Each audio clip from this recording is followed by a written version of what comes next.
Hi, my name's Thomas Gosling. I'm an optometrist practicing in Denver, Colorado. I want to bring awareness to a change in visual demands that has occurred quite quickly over time. Let's look back at the past 30 years. In the 1980s, computers came out, and we used these things at about 3 to 4 feet away from our viewing distance. This demand on the eyes from the computers eventually led to what we called computer vision syndrome. But let's fast forward. If you look back into 2007, the first smartphone came out, just 10 years ago. We now hold these phones much closer than we have ever looked at any screen before, typically held at about 8 to 14 inches in distance. These are backlit displays and very difficult for our eyes to accommodate on. And we're doing everything on these devices, gaming, tweeting, texting.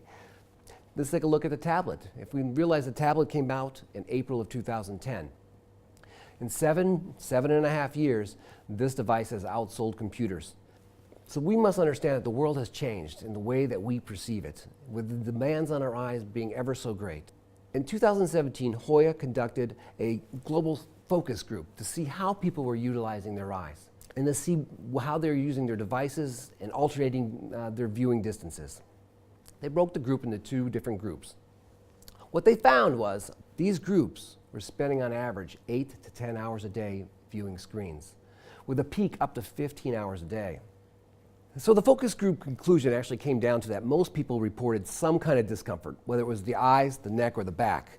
But visually, they also noticed that their vision was fluctuating, and there was quite a strain to focus.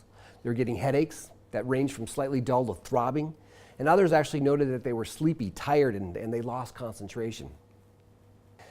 The focus group conclusion also found that, hey, these complaints really weren't taken that serious. And they found them that it was a part of life. It was a normal consequence of the demand on the eyes.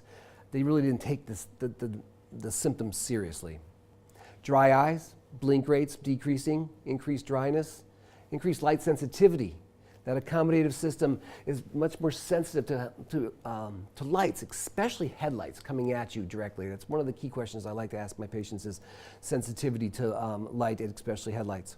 And rubbing on the eyes. Some of the main questions I like to ask, though, is how often are my patients utilizing a smartphone, a tablet, a computer? Are they reading? And then I correlate how frequently they're using these devices with the symptoms. And if these symptoms are high and the amount of time they're spending on these devices is high, it definitely gives me a reason to discuss this with my patient and to delve in deeper on how best to relieve these symptoms. I also like to ask my patients how many hours a night they're sleeping, because if I know how many hours a night they're sleeping, then I know how many hours they're awake.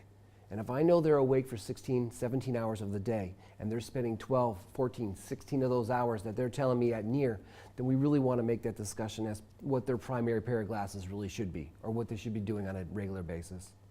So the focus group came to a conclusion that they would be curious to know if there is a product out there that could help them and help relieve the digital eye strain.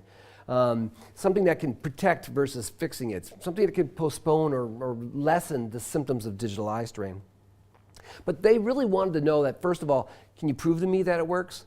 Can you give me a demonstration? You know, you've explained it and I understand, I have it, but I'm not going to purchase something that I don't know is really going to work. One of the best things to do is to offer your patients solutions such as the Sync 3 lens. The Sync 3 lens is a lens that has an additive boost that gives your patient that relaxation effect throughout the day as they're looking at their devices and their near screens. The Sync lens actually comes in 3 different powers. It comes in a Sync 5, which is a 0.57. It comes in a Sync 9, which is a 0.95, and a Sync 1.3, which comes in a 1.32 dioptric boost. Pretty much in my office, I'm using the Sync lens on every patient as a standard single vision lens. Pretty much anyone who spends more than 2 hours a day looking at digital devices should be in a lens that offers some type of boost, whether it's a 0.57 up to the 1.32 diopters. What I love about Hoya is always innovating new technology. They're always ahead of the game. And with the Sync 3, they've come out with 3 different distinctive zones versus just one standard lens that covers everybody. And as doctors, it's important to understand what lens may work best. These are tools that can be used with your patients to allow them the greatest amount of relief. We really need to understand that single vision lenses should not be looked at the same way anymore. In the past, it was simple to prescribe a single vision lens to someone under the age of 40, But now with the new demands, we must rethink this. If you take a look at who wears typically single vision lenses, it's going to be your children, your young adults, those millennials between 20 and 37. And there are also presbyopes that don't want to wear glasses.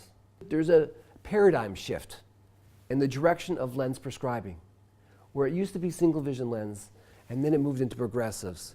And now we have an in-between. We have these boost lenses that will give relaxation and accommodative support all throughout the day to allow more comfort and improved precision visually, which in turn will improve the quality of life.